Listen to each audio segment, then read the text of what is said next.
सर्वच मान्यवर, सर्व शिक्षक वर्ग आणि जिल्ह्यातील सर्व माझ्या बालमित्रांनो, खरोखरच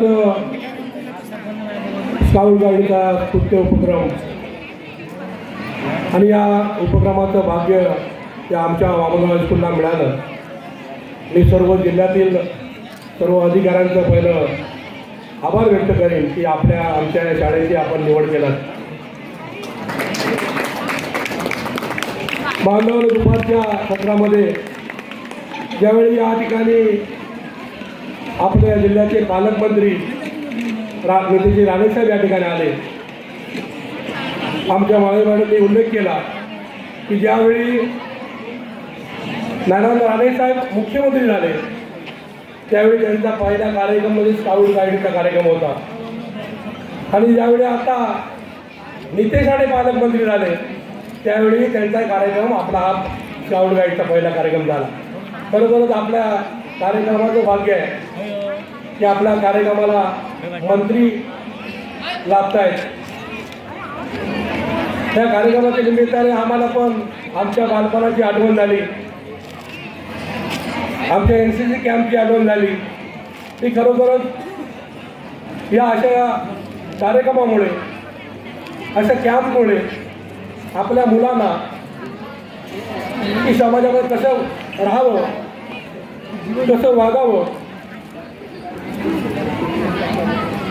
याची माहिती मिळते. आज या ठिकाणी कार्यक्रम होत असताना बरोबर ज्यावेळी शेकोटी कार्यक्रमाच्या निमित्ताने आम्ही शेकोटी पेढावरती गेलो आणि त्या ठिकाणी सर्व टेंट बघितले आणि मुलांच्या चेहऱ्यावरचे हास्य बघितलं. खूप समाधानी, खूप काहीतरी घेऊन तिथून जाणार अशा प्रकारचे मुलांच्या चेहऱ्यावरचे भाव होते. सर्व शेकोटी पेढवायला उत्सुक होते आणि खूप चांगलं नियोजन या ठिकाणी शेकोटीच्या कार्यक्रमाच्या निमित्ताने झालं. बरोबर आमच्या मांजरेकरांना पण धन्यवाद देईन की जेव्हा स्काउट गाईडचा कार्यक्रम समजला की आम्हाला पण एवढा आभास होता की एवढ्या मोठ्या स्वरूपाचा कार्यक्रम आहे, की एवढा मोठा कार्यक्रम आपल्या त्या हायस्कूलमध्ये होणार आहे. पण खरोखरच तर आपले धन्यवाद मानतो की आपण एवढी मोठी जबाबदारी स्वतःवर घेतलात आणि एवढा मोठा कार्यक्रम आमच्या करण्यामध्ये आपण घडवून आणला.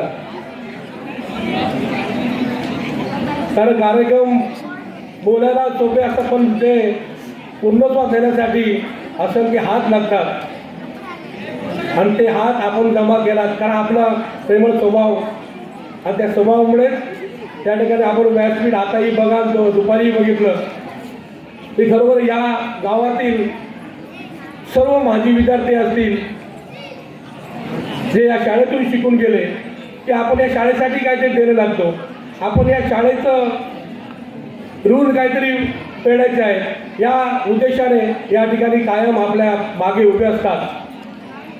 आणि त्यामुळेच आपण कुठलाही कार्यक्रम जर करायचं म्हटलं तर आपण सहज तो करून यशस्वी करून दाखवता.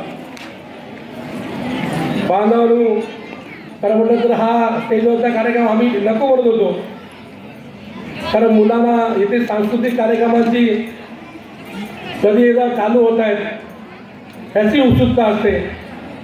तर आम्ही काही वर्षापूर्वी त्या समोर होतो तेव्हा आम्हाला ती जाणीव आहे. त्यामुळे सरळ आम्ही बोललो होतो की त्या स्टेजवरचा कार्यक्रम नका करूया, आपण डायरेक्ट कार्यक्रम चालू करूया. पण शेवटी तुमचा प्रोटोकॉल आहे त्याप्रमाणे कार्यक्रम होणार.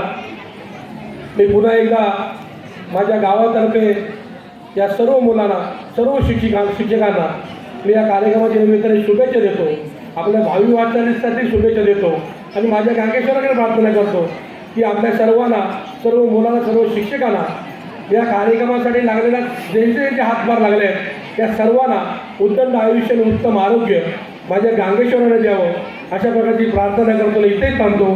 जय हिंद, जय महाराष्ट्र.